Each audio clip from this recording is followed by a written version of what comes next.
bukan hanya memaafkan, tapi aku mendoakan. Aku mendoakan Ferry ya dan keluarganya sampai semua lawyer.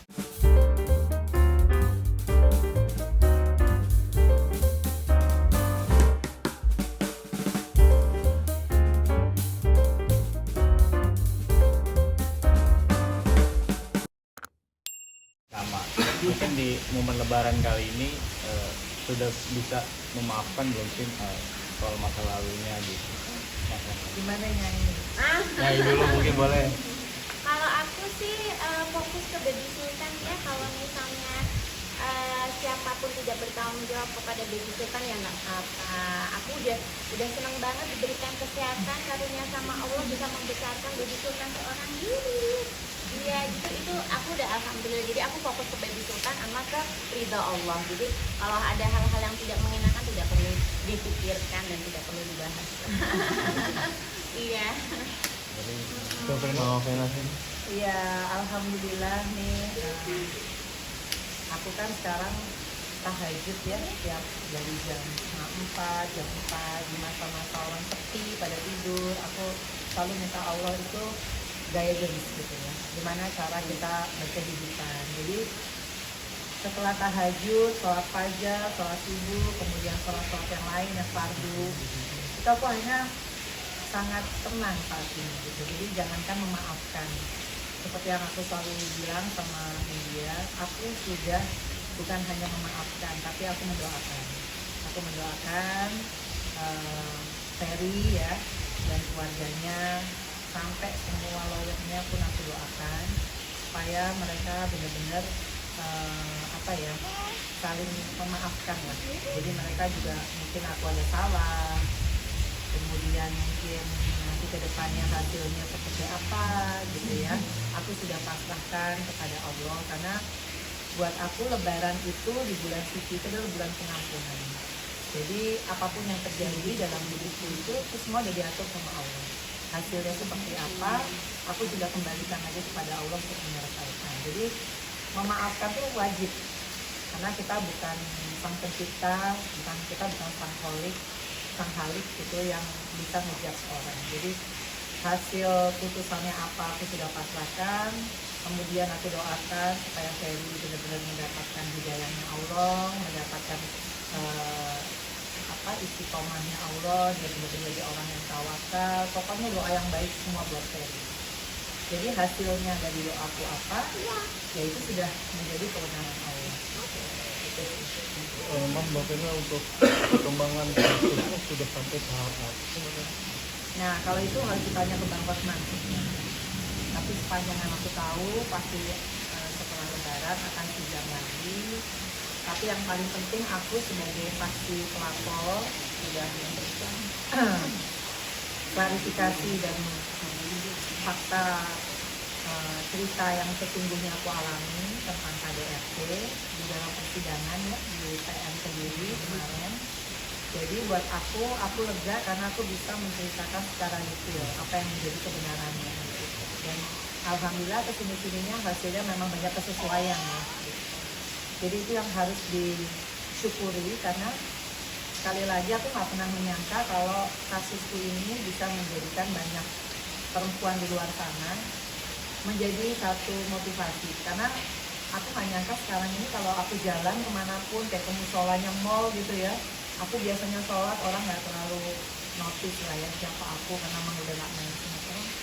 Kalau aku sekarang di musola, mall, dimanapun aku dari orang tuh langsung ibu-ibu ya, terutama Mbak Fena, saya doakan ya supaya kuat, sabar, saya salut. Ada yang punya pengalaman kayak aku juga, dan mereka akhirnya punya pemikiran bahwa KDRT itu bukan aib. Jadi mereka nggak apa-apa, berani speak up itu dan wajib untuk kita perempuan yang memang mau berjuang untuk satu kebenaran. Karena yang paling tahu kan diri kita sendiri. Meskipun memang itu ranah privasi ya, karena KDRT itu kan kekerasan dalam rumah tangga, tapi bukan berarti itu jadi aib yang orang jadi nggak berani untuk bicara, itu bukan seperti itu. Kedepannya mungkin Mbak Fena akan hadir kembali sampai sidang selesai atau seperti apa? Kalau aku sebagai saksi terlapor kan sudah dipanggil. kemarin juga dokter, psikolog, dan polda, dokter yang khusus untuk tulang hidung sudah memberikan kesaksian, kan semua bersumpah ya. Kemudian dokter dari yang tukang rusuk itu sudah menyampaikan, kan mungkin makanya saya bilang teman-teman media harus lebih fokus kepada persidangan itu sendiri, sehingga menjadikan sosialisasi bagi semua masyarakat Indonesia. Ini proses hukumnya itu seperti ini, jadi jangan fokus di nanti playing victimnya, nanti ada bumbu-bumbunya, itu nggak akan membuat masyarakat Indonesia belajar dari kasus aku. Makanya aku meminta kalau aku mau istilahnya ngobrolnya sama teman-teman media, kita harus fokus kepada proses hukumnya kayak apa sih, sampai nanti vonisnya misalkan seperti apa gitu. Jadi masyarakat itu bisa belajar, jadi jangan gosipnya, jangan bumbu-bumbunya yang nggak ada hubungannya sama konten KDRT-nya gitu. Makanya kan aku terus berdoa sama Allah yang terbaik untuk kasus ini. Vonisnya apa aku udah nggak mau pikirin, karena aku yakin hakim pun punya hati nurani, jaksa penuntut umum pun mereka punya pemikiran sendiri yang independen, begitupun hakimnya. Baik itu kasus cerainya nanti yang mungkin masih berjalan juga, masih panjang mungkin, ya aku harus sehat, aku harus optimis. Jadi kalau mungkin dilihat korban KDRT itu harus nangis terus, nggak seperti itu juga. Kalau kita sebagai korban KDRT nangis mulu, gimana kita bisa memberikan penjelasan kepada hakim, kepada JPU, dan kepada masyarakat pun. Aku di sini harus memperlihatkan bahwa ya penting kan proses hukumnya jalan. Jadi kalau aku fragile atau aku depresi, kasihan Tania kan, dan nggak menjadikan contoh yang baik bahwa kalau kita sudah berani melaporkan ya dengan segala konsekuensi kita harus berdiri tegar. Kita nggak boleh hanya gara-gara di playing victim terus pingsan gitu ya, terus kemakan depresi lebih daripada kasus KDRT sebelumnya karena cywar itu kan urutannya begitu. Kalau kita berani speak up itu pasti urutannya adalah di playing victim, kemudian ada lagi cywar lewat media. Itu kan udah saya jalani, mungkin teman-teman media udah jadi saksi saya lah gitu. Dimana saya ngadepin ini dari awal sampai di detik ini semua seizin Allah, semua dengan pertolongan Allah, semua dengan tuntunan Allah. Makanya kenapa saya sudah selalu bilang sama Dewanti, sama Roro, yuk kita menjadi orang-orang yang tawakal. Dengan kita bersahabat harus lebih tawakal lagi, harus lebih istiqomah. Jadi kita nggak wasting time ya. Udah nggak zaman lagi kita nih berteman terus hedon, terus ngomongin orang, terus misalkan pun saya difitnah, terus saya jadi kayak kebakaran jenggot, harus klarifikasi, panggil media, udah nggak di titik itu. Makanya waktu si Roro bilang, kenapa beritanya gini, dia suka panik kan. Udah tenang Roro, karena sebenarnya aku nenangin dia termasuk menenangin diriku sendiri. Karena dia yang panas kan. Aku yang panas, aku yang panas.